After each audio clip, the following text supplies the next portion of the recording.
Okay, so I'm going to go ahead and get started. We have an hour here. I would like to welcome all of you to this session that looks at the life and contributions of Dr. Jewel Lamar Prestage. And in particular, this discussion will look at the role of Dr. Jewel Lamar Prestage in terms of the impact that she made on nurturing Black women in political science in particular, and also just her approach to mentoring. On last year, we had a panel at the National Conference of Black Political Scientists that sought to really mark the 30th anniversary of one of her groundbreaking works in political science, in Quest of African-American Political Woman. And this piece was far ahead of its time, looking at Black women as political actors in particular. There was much discussion about political man, and then of course, political woman, thinking about the politics of the time. And Jewel Prestage had the prescience to ask, what about the African-American political woman? And this roundtable is an extension of that important discussion. As many of you know, in that landmark piece, part of what Dr. Prestage accomplished was to put forward an expansive understanding of what constitutes politics.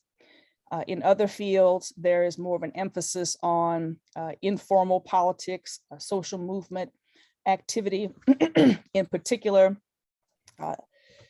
in the women in politics field, as it has developed, and to also to a degree within race and ethnic politics, Black politics, there still is an understandable focus on formal politics, elections, institutions.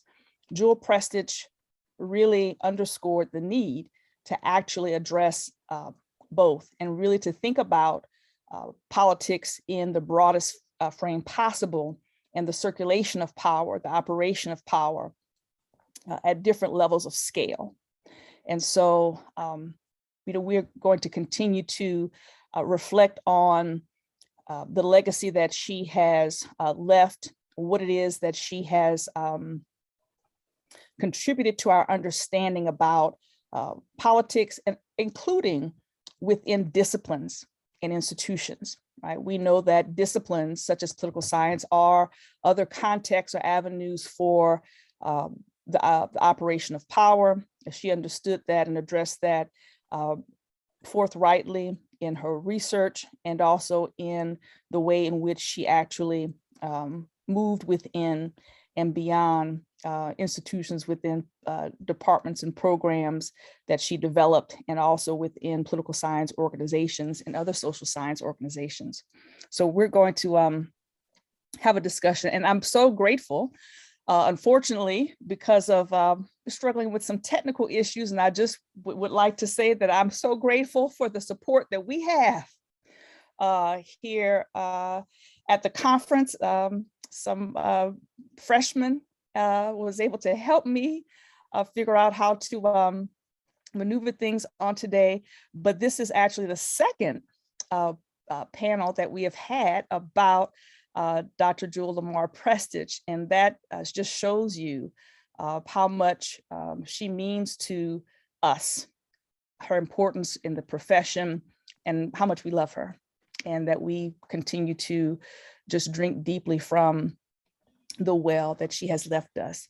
So I'm want to just again, for those of you who were not here prior to the live stream, some people will not be able to be with us today, including Shiela Harmon-Martin, but she has provided us a biographical PowerPoint to share. So we'll probably, I think it would make sense to begin with that. And we also have with us one of the most esteemed and beloved members of our political science community with us, Dr. Dianne Pinderhughes, And Dr. Pinderhughes, I will ask you to go next after we finish the PowerPoint, if that's okay. Professor Pinderhughes is at Notre Dame, and when she has, of course, as we know, made significant contributions across Black politics, particularly in terms of voting, and she is a past president of the American Political Science Association, is now the current president of the National Political Science Association. And so she is uniquely situated to talk about the role that Dr. Prestage has played in mentoring people and her own understanding of issues concerning Black people in the profession and Black women in particular within institutions. And then I will follow and we'll open up the discussion for everyone in the audience. All right, so I'm going to go ahead and share my screen here. It says share sound. Okay, so let's see.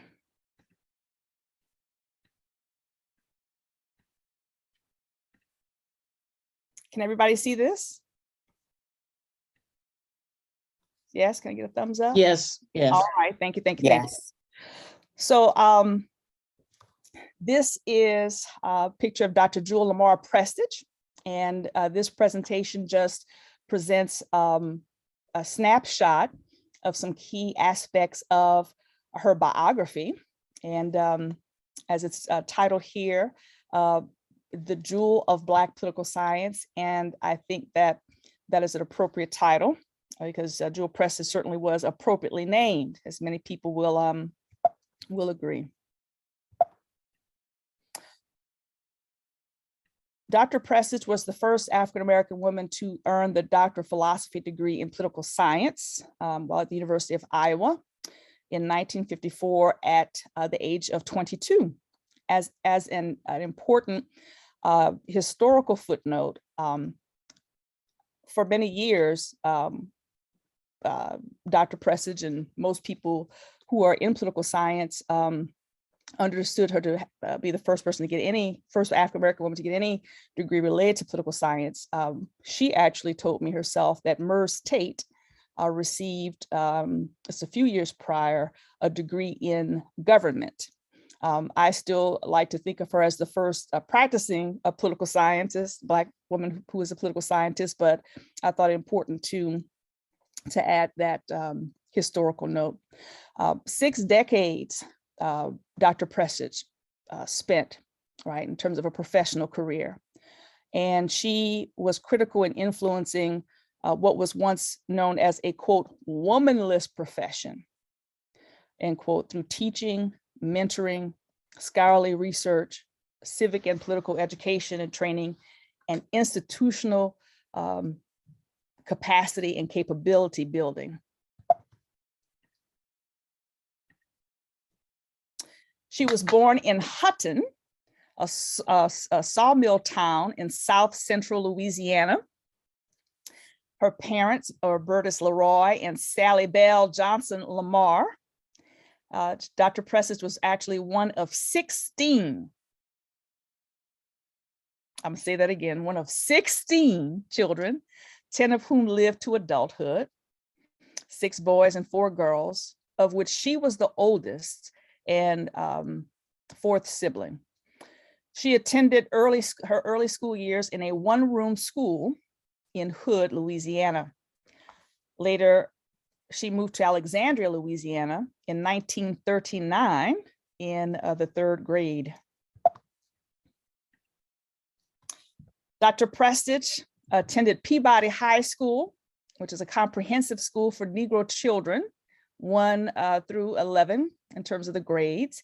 And she graduated as valedictorian May 27th of 1948, when she was the tender age of 16 years old. I also remember her telling me she was on the debate team, among other things. For her university education, she attended Southern University and A&M College, and she received a BA in political science. She graduated summa cum laude with highest praise in 1951 at 19. And while there met James Jordan Prestage, who would become her life partner. She completed a master and PhD in political science in 1954 when she was 22 for 46 years, which is older than many people that we know in the profession. For 46 years, she was a distinguished professor of political science, lecturing at institutions of higher education across the country and the world. And she worked at two historically Black universities, Prairie View A&M University and Southern University A&M College. At Prairie View, she actually began her career in 54, 56, and she returned there to work during retirement, right, from 1989 to 2002. She was dean of the Benjamin Benner Honors College. She was professor of political science. 6 PhDs in political science, and others have earned advanced degrees in engineering, physics, business, and psychology from Prairie View.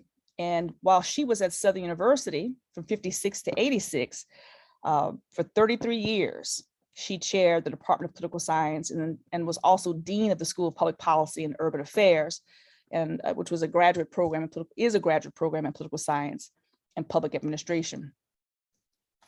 Dr. Prestage has taught and mentored many people, several generations of people, and she affectionately referred to her students as her jewels.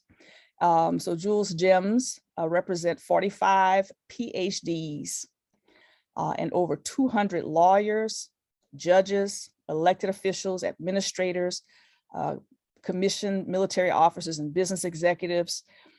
She has always had an amazing ability to actually keep up with so many people, and her impact in terms of her training was never limited to university walls. She, as it mentions here, trained many people in different contexts. She was a citizen activist in addition to being a teacher and mentor. She planned and executed voter registration activities throughout the Second Ward Voters League. She trained Black elected officials, particularly in light of the Voting Rights Act of 1965, like at the Louisiana Center to assist Black elected officials. She trained over 500 Louisiana teachers to improve their teaching methodology and civic education. And in terms of her research, she published in a wide range of things. As we'll mention later, she was very deliberate in the trajectory that she laid out in terms of her research program. But she covered a range of issues, including but not limited to political socialization of Black Americans, political behavior of Black American women, about Black politics in the American South, the politics of Black higher education, and Black politics in Louisiana. And her book, which is actually still in print and still being taught, that she co-authored with Marianne Githens, is called A Portrait of Marginality, and is one of the seminal works, a classic really, in the study of women in politics and in that subfield. Again, we have marked and are marking the 30th anniversary of her seminal piece, In Quest of African American Political Woman. It's also noteworthy that in recognition of her knowledge and influence, she was appointed by President Jimmy Carter and confirmed by the US Senate to the National Advisory Council on Women's Educational Programs in the US Department of Education in terms of her leadership in the discipline. And if you think this is a long list of things and you're getting tired listening, imagine how tired she was in terms of the work she put in, right? She worked tirelessly for the causes that she was concerned about. She was the founder of the National Conference of Black Political Scientists and honorary founder of the Association for the Study of Black Women in Politics. She was a key figure in the Southern Political Science Association throughout her career, serving on the Executive Council and later as Secretary, Vice President, and also President. She was elected to offices in the Southwestern Political Science Association, first serving as Vice President and later as Acting President. She also she became the first African-American and first female president of the parent body, the Southwestern Social Science Association. And also Dr. Prestage received an award to be named in her honor from the Southwestern Social Science Association. I was there when the first award was given, and it was given to Dr. Evelyn Simeon for her work on Black political women. And so that was, an appropriate honoree and a wonderful way to honor Dr. Prestage's legacy. Unbeknownst to many people, Dr. Prestage actually co-authored the grant for that supported the first Ralph Bunche Summer Institute. She was the first director of it, and the Jewel L. Prestage and Richard Fenneau Endowment for Minority Opportunities, APSA award, is also connected to this. But the Ralph Bunche Summer Institute was originally hosted by Southern University in Baton Rouge and Louisiana State University. Several people from John White, who is still, I think, working in the Nevada higher education system. He was once a chancellor of one of the universities there. If you were at the 50th anniversary meeting in Baton Rouge, he was one of the keynote speakers. Dr. Albert Samuels, who is now at Southern University, is also one of his students and was a member of that first cohort at Southern University. Rose Harris, who is also a political scientist, was in that initial cohort. Cherie Wallace was as well. And I was in the fourth year of that. Of course, it went on to Emory and is now at Duke University. Dr. Prestage, of course, received numerous awards to honor her and her accomplishments, too many to name in one session. But the Jewel Lamar Prestage Faculty Mentorship Award is one that NCOPES is grateful to host. She received congressional recognition for her contributions to the discipline of political science and was honored during the session of the U.S. House of Representatives by Congressman William Jefferson, who is one of her former students. The James and Jewel Prestage Archival Collection is established and is at Atlanta University. And Shiela Harmon-Martin, our NCOPES historian, really lovingly cares for that collection. And I want to just do a plug for everyone here, things that you create, your own personal papers. Those are things that please send to Shiela Harmon-Martin so that she can make sure that they're directed to the archivist, and that becomes part of our collection. So here is a picture of Jewel Prestage and one of her students, first students, Dr. Mac Jones. He was once chair of the Atlanta University Political Science Department and is a key figure in terms of institution building and also in terms of intellectual development within the field of Black policy, subfield of Black politics. And you see them here. Picture here, let me check the chat out.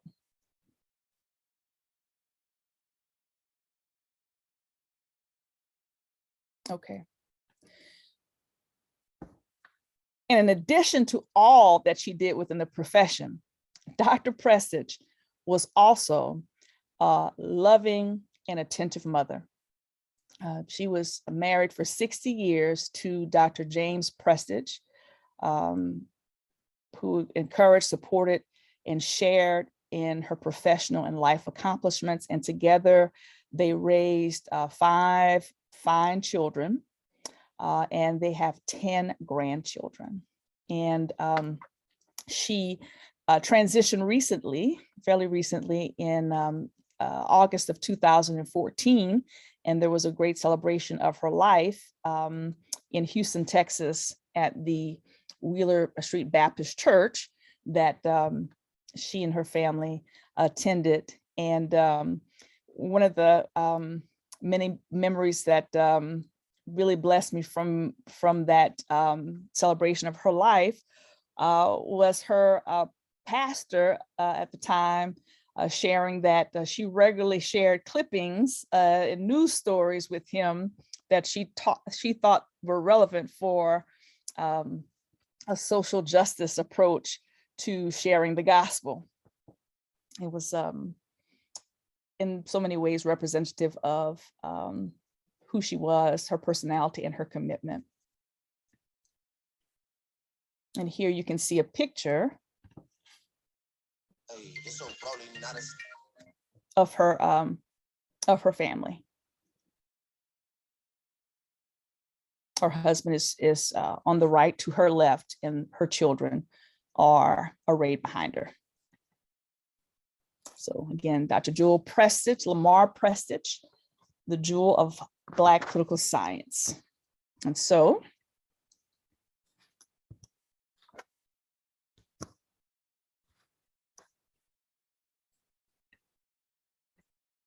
and I was able to make it through that without crying. I think that's a good thing. All right. And now I am so happy to turn things over to Dr. Dianne Pinderhughes, who is another just amazing titan in our field, and someone who has worked tirelessly to build our community of scholars and to work for social change. So I'm looking forward to her sharing her thoughts and her experiences about Dr. Prestage, and also her thoughts about Black women in the profession. All right, thank you, Nikol, and thank Shiela Harmon, although she couldn't be here today, for that wonderful PowerPoint. And also thank Nikol for her memories of Dr. Prestage. My presentation will be a kind of a summary that includes some of the materials that are on the PowerPoint, but also some of my own personal recollections. I guess the way to start is also to welcome everybody who wasn't here at the very beginning, but happy to see people like Errol, Anthony Henderson, Georgia Persons, whom I've not seen in a long time. Thank Zoom for that. Our president of NCOPE, Tiffany Willoughby Herrard, and a number of others. I see Albert Samuels. So, given all of the things you've heard about Dr. Prestage that she did, both as a teacher, a scholar, an educator, an educated administrator,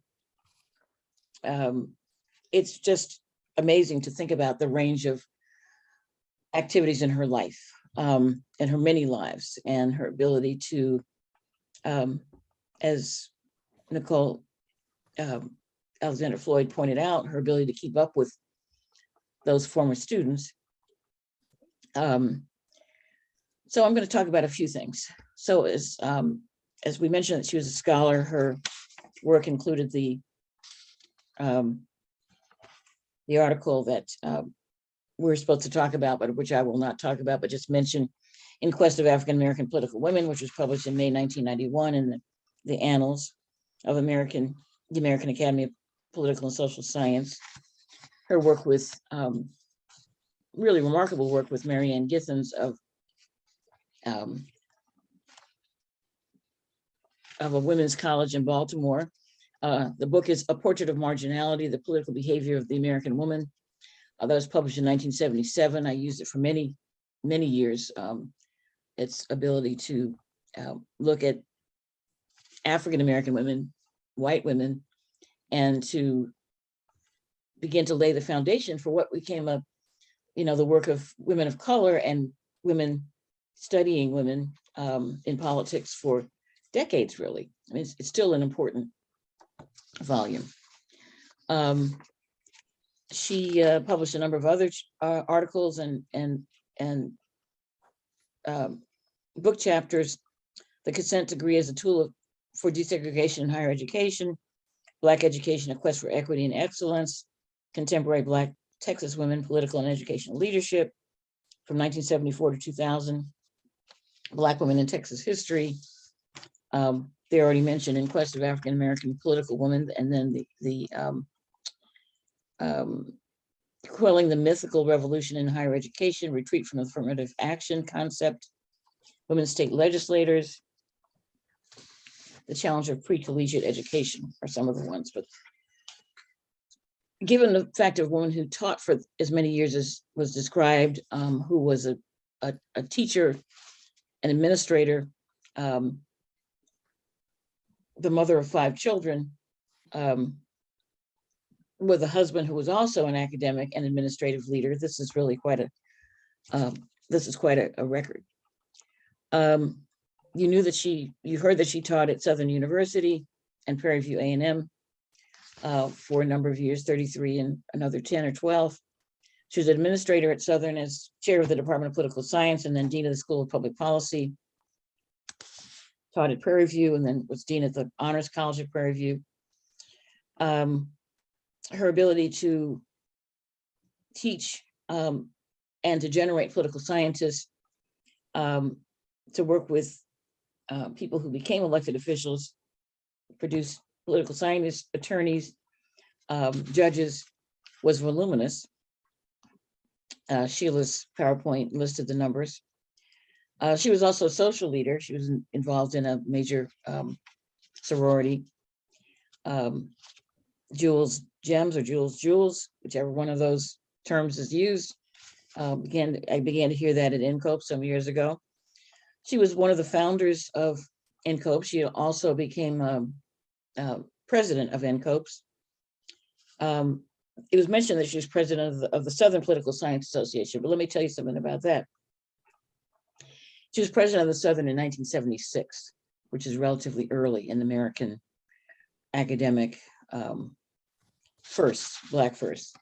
The next Black woman president of the Southern was Paula McLean in 2006, 30 years later.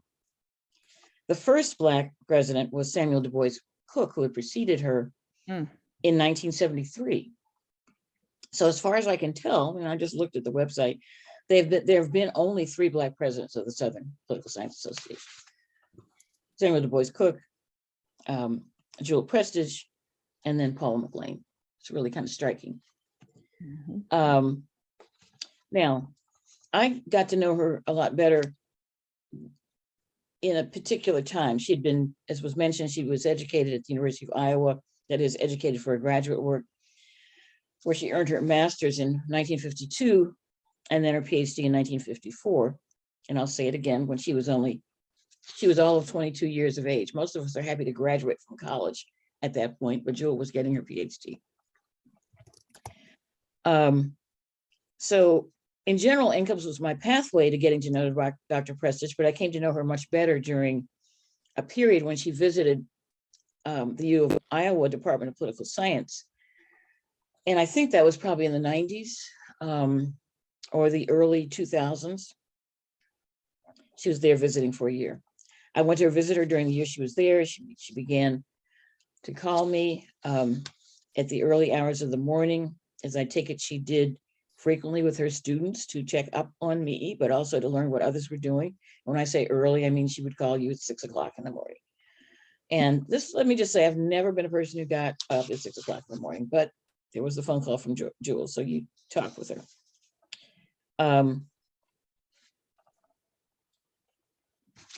So let me say a couple of other things. Mention culture of marginality. She was a leader in so many ways, and quite a extraordinary person. It's hard to summarize, and the PowerPoints summarize all of those activities, which I'm sure some of you zoned out on, but at the same time, think about it. She was doing, and those of you who are already young political scientists, think of that list of the many activities in which she was engaged and in which she pushed forward. She was doing that as a woman with children. She was doing that as a woman who was teaching, who was shepherding or working with her husband, working with the children, doing research, generating funding to create NCOPEs, to create other organizations, to lay a foundation for understanding political participation, the participation of women.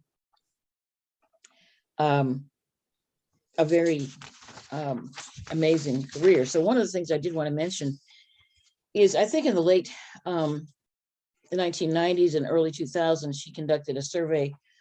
She decided to do a survey of African-American women in political science. That is, she wanted to identify all of the women, Black women who'd gotten a PhD in political science.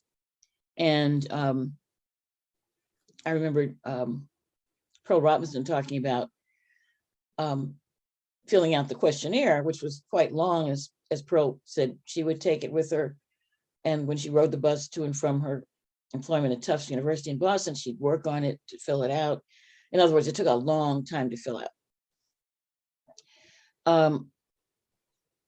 The other element that was interesting, and it's an interesting point of information, and I appreciate Nikol for mentioning that Murs Tate was a woman who had earned a PhD in government from Harvard University.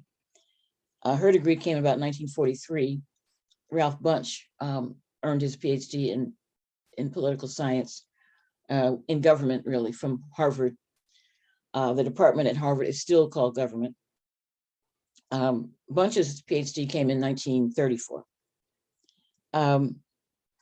So Tate earned a degree in government, which we would normally say is political science, but she taught, a lot of her work is international relations. She published in international relations. She was a very distinguished scholar. She taught for a number of years at Howard, much of her career. And not in political science at Howard, but in history. Yeah. When Jewel was working on the survey, she wanted to identify and capture the global numbers of Black women. She consulted with people that she knew, had known in political science for decades. So one of them was Professor Brown of Howard, and she kept asking him, are there other women? You know, look at this list of women that I've interviewed or sent interviews, survey questionnaires to. Are there others? He didn't mention Murs Tate. Now, Brown earned his PhD from Harvard at the same time as Bunche, and would have certainly have known Tate. And he did know Tate because Tate taught upstairs in the history department at Howard.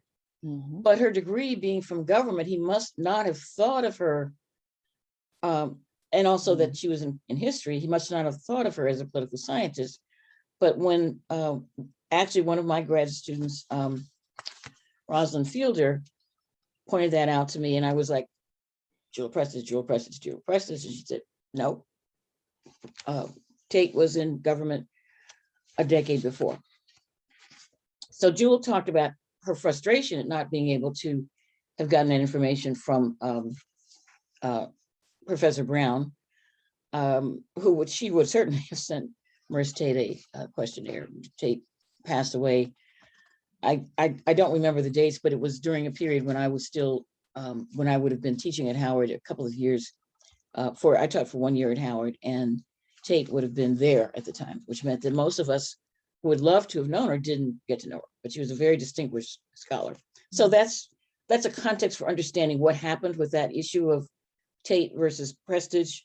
Prestage earned a degree in political science from the University of Iowa. Tate from Harvard University in government, but taught mostly in history and international relations. So I think that's the way when I began to learn about Tate, that's the difference I would emphasize in terms of how do you explain the statement. Now, so Prestage she earned her degree in political science from the University of Iowa at the age of 22, a really extraordinary record, and then began to teach the next year at Southern. So I love that, the information about her work at Iowa. I wanted to bring her voice into this event, so I wanted to share some of an interview that she's done. You should know that there is a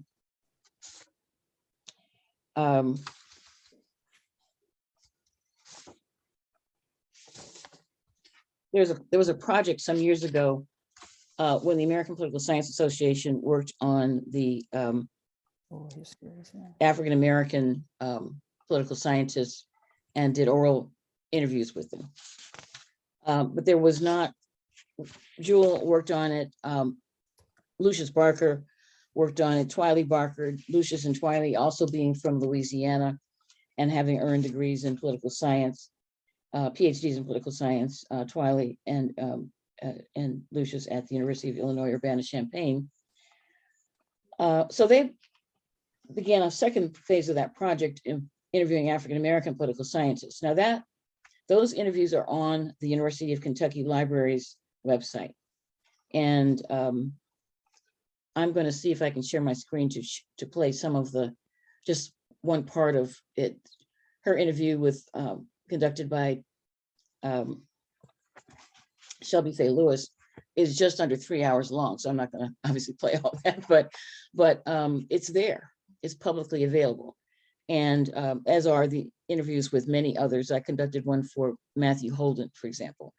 So those of you who want to understand what it was like in the 1940s and particularly the 50s when these numbers of people began to be able to enter political science departments and to earn PhDs and then to get positions, they talk about their experiences. So I think that I can do this.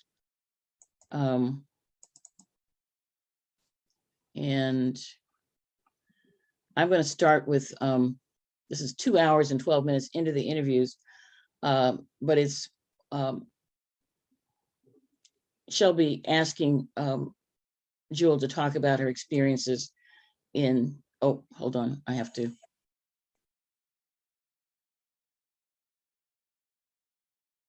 Thank you very much, Jewel. Can you hear the sound now? I'd like to turn now to some of your contributions to professional organizations. A little low, you need to raise your own. And you have been active at every level in the American Political Science Association, where you've served as a vice president, and you've served on several committees. You've been president of the Southern Political Science Association. You've held office in the Southwest Political Science Association. You've been founding member and president of the National Conference of Black Political Scientists. So you've been just very active in these and other professional organizations. How would you explain the impact of your involvement, your networking, your association with these organizations on your teaching and on your career development? Work in the professional organizations has had a tremendous impact on me and my work as a teacher and a researcher. In the case of the American Political Science Association, I was first elected to the Executive Council in 1969. my assumption of responsibilities was deferred for a couple of months because that was when our last child was born. But that was a very difficult time in America and a difficult time in the American Political Science Association. Under the presidency of David Easton, a number of new kinds of activities were initiated in the association, and among these were committees to deal with pre-collegiate education and with the status of blacks in the profession. There were debates on the Executive Council about investments in South Africa, about the establishment of a fellowship for black students to support graduate study, what to do in the discipline about the challenge put forth to expand the focus to include the, in a serious way, the political behavior of African Americans and of women. We pause to change the tape. The period you were describing was a very turbulent time in the American Political Science Association. In what way, and what were the major problems? Well, there were very frequent meetings of the Executive Council, and in fact, in 1969, when I was elected to the Executive Council, there was a mail ballot because it was a contested election. The analysis of the election, written in PS, indicated that I was the leading vote getter. And it described me as being a Negro and a woman. And then went on to report that I therefore represented a one-man coalition, so that the sensitivity to questions of gender had not developed to any significant extent. I also recall that I was frequently the lone vote on one side of an issue, and in the minutes there, the vote would be recorded as the vote was unanimous except for Prestige. I raised questions about that, indicated that was editorializing, and requested that the vote be reported as 13-1 or whatever it was. In any case, the level of tension and stress associated with those meetings was quite high. It was a very interesting time to be a woman and an African American. One day in the council meeting, President Carl Dorsch indicated that I wanted to make a statement on behalf of the Committee on the Status of Women. I replied, no, President Dorsch, at this time I want to talk about my major problem. This has to do with the status of blacks in the profession. And there was a struggle to develop some openness and candor and true lines of communication across all of the tension and trauma. One person who was very, very helpful in that process was Dr. May King.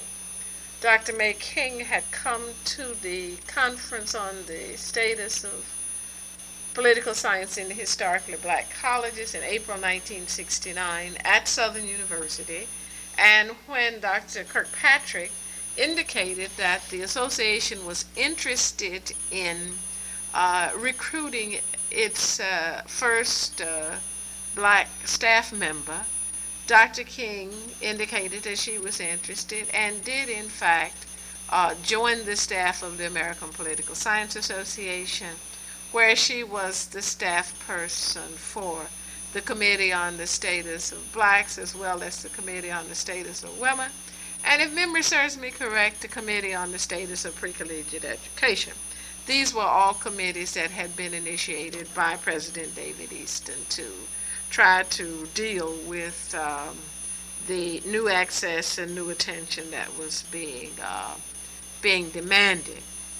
Another interesting experience occurred in the Southwestern Social Science Association and the Southern Political Science Association, where they... I'm going to stop this, not because we don't want to hear more, but because I want to make sure we have time for some discussion.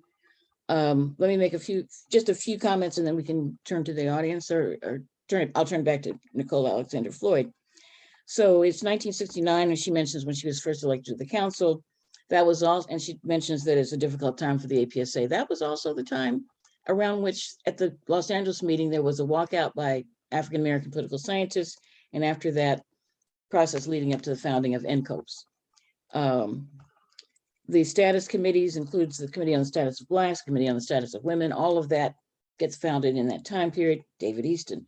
Some of these names, I'm afraid the younger scholars may not know, but you should, if not, I'm going to put by the way, I'm going to put in the chat the link to this interview so that you can go and listen to the remaining portions of it, or look for the others, of which there are many Black scholars, the Barker brothers,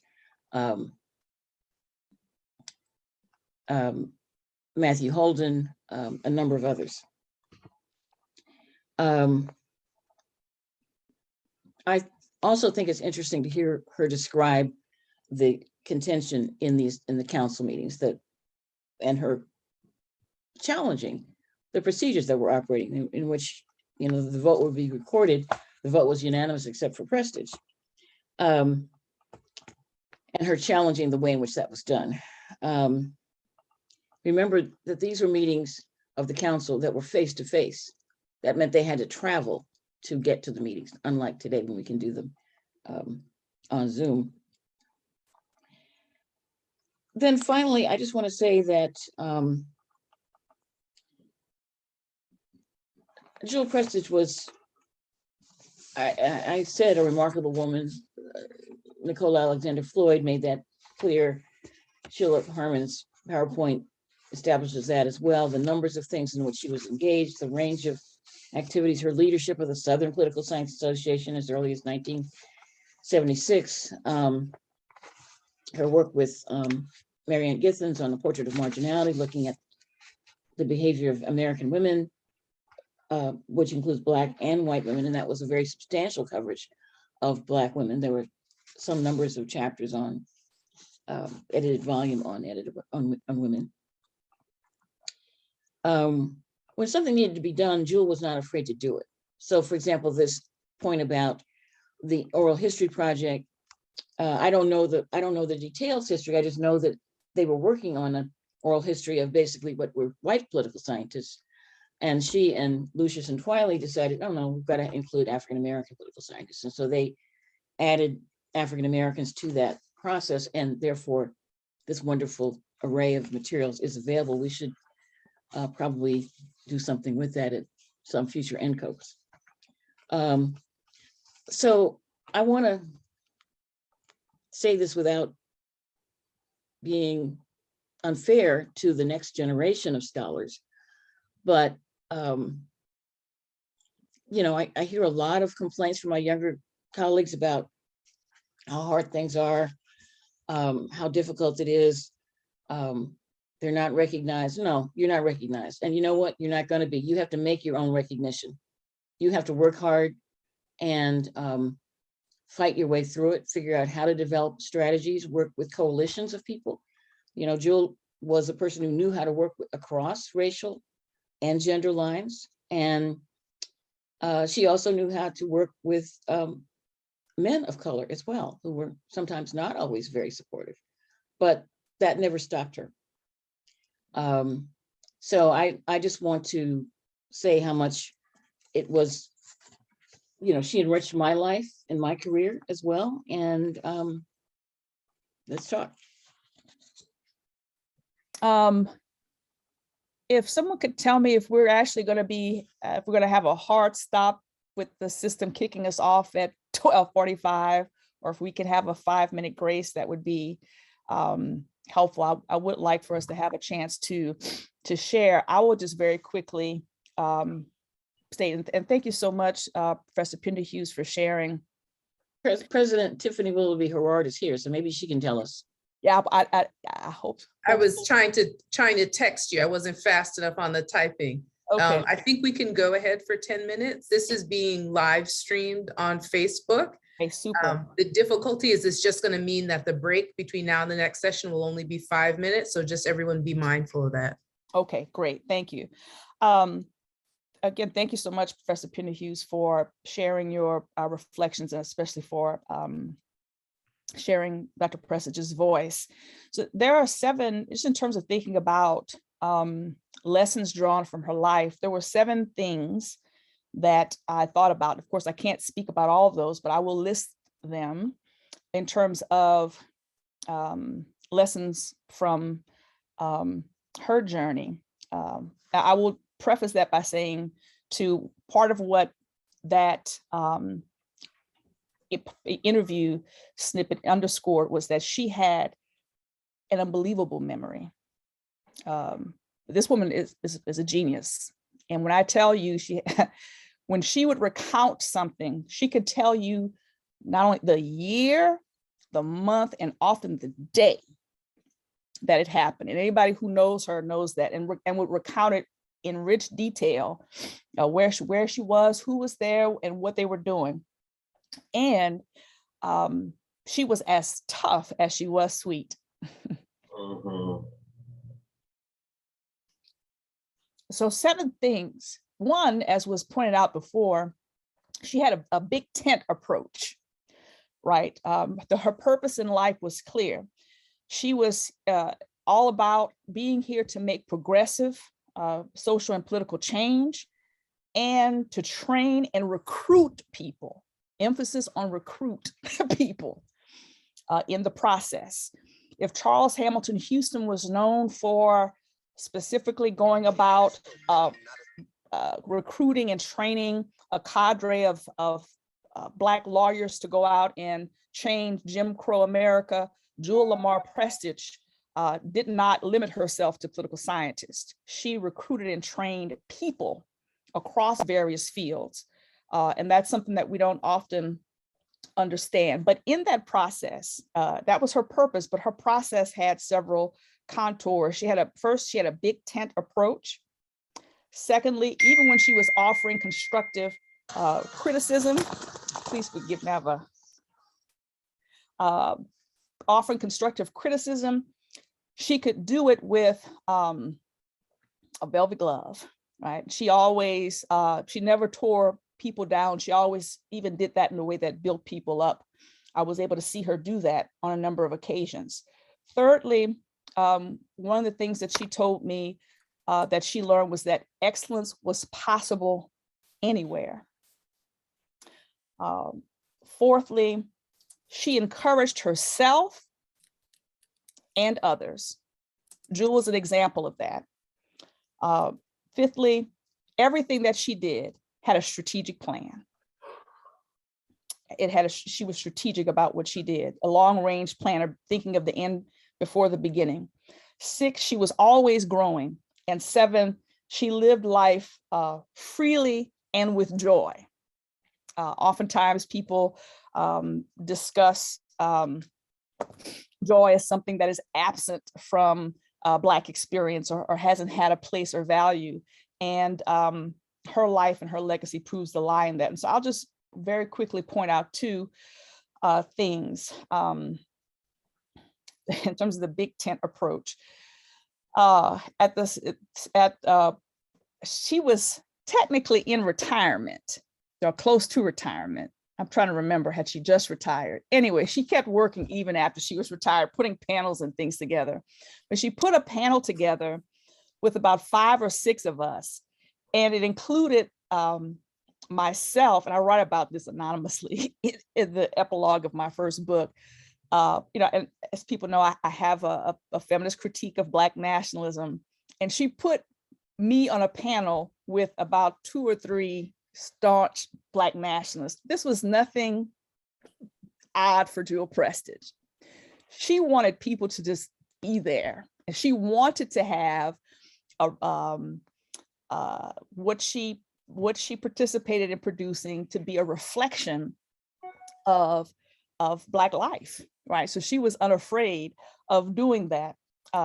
At the same time, I will say that when someone tried to cut me off as I was speaking, which that was the first time that had ever happened to me. She was chair of that panel, and I had timed everybody, and I said, you spoke this time, that person spoke this time, this is where I am, I have 2 more minutes. And she turned, she said, oh, take 2 more, dear. But she had a big tent approach. And when she sought out in her day-to-day life, she was always about her prime objective or mission. I remember I met Duchess Harris at an APSA. Professor Prestage saw her sitting alone, and she was pregnant at the time, I remember. And Duchess will recount this story too. She told me to go over there and introduce myself and ask if she would like to join us. And that happened to be just Duchess Harris's first APSA. And so, it was a joy to meet another Black feminist. Dr. Prestage didn't know, none of us knew her from Adam, but the way that she modeled connectivity was really captured in that moment. And one of the interesting things is that Dr. Prestage kept a notebook with people that she would meet, and one especially for people who were working in political science. So I know that she went home and she wrote down information about Duchess Harris, her background, and where she was working in a department, because she wanted to capture the importance of that. In terms of the excellence is possible anywhere part, there's so many things that come to mind. But when I look at the pictures of of her time at Southern University, every major luminary in Black culture and politics came to that campus. She did the same thing at Prairie View. Nikki Giovanni, Sonia Sanchez, Louis Farrakhan at the time, Jesse Jackson, whoever, and scores more. She was always looking for opportunities for other people. She very often, even in retirement, she wanted to know what is the latest thing that's happening, in the literature, what's happening with Black women in politics, where are we going?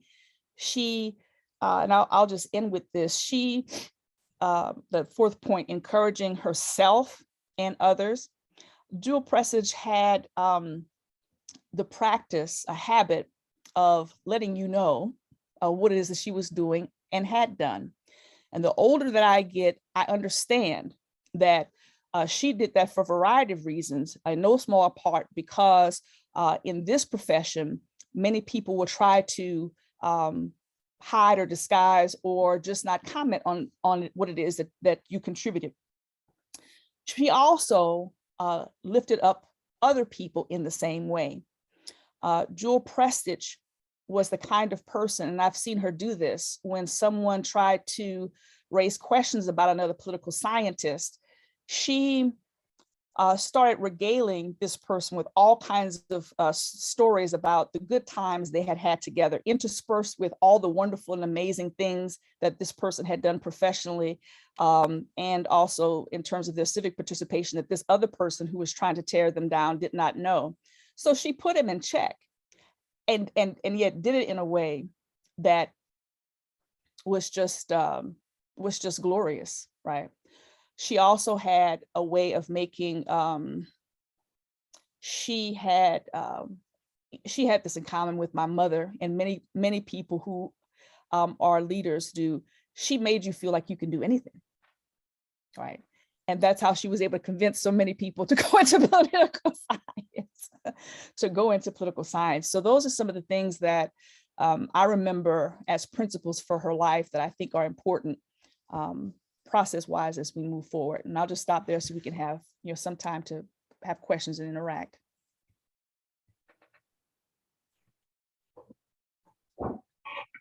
Well, I'm going to say something real quick because I gotta go to another panel. But just real quick, I was in the second cohort, not the first. First, and I will dispute you on one number on the number piece. Since the Ralph Bunche Institute was Jewel's idea, I have said that from her heavenly perch, Jewel Prestage is still creating political science. Absolutely, absolutely, and that goes along with she's strategic in her thinking, right? The even in her publishing, right? She systematically laid a foundation in studying different categories of political behavior, knowing that she would be seeding work for future generations. She's very cognizant of that. Anybody else? Questions, things that resonated with you, or comments? Stories you want to share? Yes.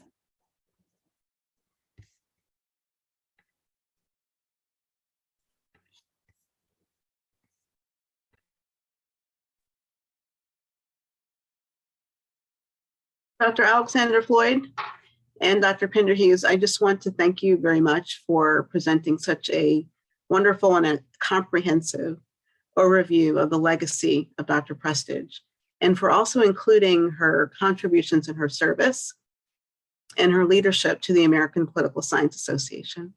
And on behalf of the American Political Science Association, I would just like to publicly thank her and the memory of Dr. Prestage for her long-lasting legacy and for the leadership that she contributed that has led to, as Dr. Samuels has indicated, many, many PhDs in political science. And at the current count, we have over 100 individuals who have come through the American Political Science Ralph Bunche Summer Institute who have earned their PhDs. And then countless others who have earned master's degrees, law degrees. And of course, as you indicated earlier, Dr. Alexander-Floyd, Dr. Prestage was the first director of the Ralph Bunche Summer Institute. And then it moved on to other directors. And as you all know, it currently is directed by Dr. Paula McLean. So all of these wonderful leaders have contributed together to make sure that we have a legacy of recruiting, retaining, and advancing African-American scholars within the discipline. And I just want to thank you for this very important panel and for the legacy of Dr. Prestage. Thank you so much, Dr. Mealy. Professor Henderson,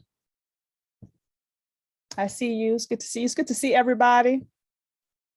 I see Dr. Curry, Jana, Naja Baptist, Elizabeth Alvarado, Kayla, Casino, Professor Persons, Francisco Summer Sylvester, Jessica Lynn, Tiffany Smith, Tariq Edwards, Shanita Brazelton, Christine Slaughter, Badur Alagra, Francoise, and Joshua Myers. I know there were some others. Thank you so much for coming. It was a blessing to be able to be together and share. And I know that you're going to continue to enjoy the rest of the conference. Thank you again, Professor Pinderhughes. I can't hear you. Is that a hand up there, Marielle Rowland? Oh, hi. okay. Sorry, yes. Thanks for pointing that out. Yes. Hi. Sorry, I came in at the last minute. I was in a noisy place, but I wanted to ask a little bit about, I know that you all knew Prestige, but I wanted to know, for someone who's interested in researching people that I haven't had the opportunity to meet, and women who I really want to be careful about how to tell their stories and what not to share. How do you go about kind of going through the archives and being sensitive to the materials that maybe were not meant to be public, like diaries or letters? And yeah, have you had any experience with that on this project? Well, I put in the chat again the link to the oral history of Dr. Prestage that's at the University of Kentucky Libraries, in which he was interviewed. And there's a almost 3-hour interview that Shelby Lewis, another NCOPE's president and former student of Dr. Prestage's, conducted with her in 1992. But her materials are in the Haynes, the library in Atlanta. What's the name of the library? Somebody?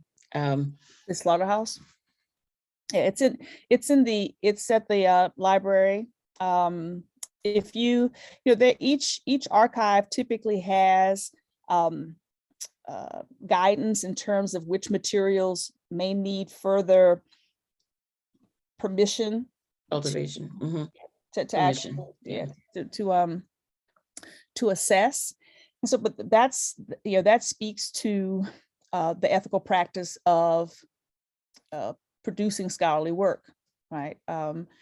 There certainly is, particularly when producing a biography, for instance, to make sure that you tell a story and you tell it straight, meaning that you don't write puff pieces, if you will, but you want to have to measure someone and measure them correctly, as Lorraine Hansberry, said. And so, that's an important question to continue to ask. But those materials you can apply to get access to those materials and see what's there. There's a rich array of things in the whole NCOPE's archive that's there. People have been presenting their materials. I do know that when Shelby Lewis prepared the materials and submitted those personally, that she noted that Dr. Prestage even kept every rendition of the articles or chapters that she produced, right? And the archivist pointed out that was a beautiful thing, because what it enabled you to do was to actually look at her process, right? Something, and she was teaching us even in that moment. I mean, I would not, think to think about it in that way, but that just speaks to the way in which she was, again, always thinking about the future, about thinking about, okay, what kind of legacy impact am I making now, and what can I leave for others? What can I leave for others? And so she knew that her life would be studied. She knew that her life would be studied. And the history of NCOPES, the history of the creation of this discipline is critical on so many different levels. And so we do need people to study, the institutional development and the personal biographies of people associated with the organization.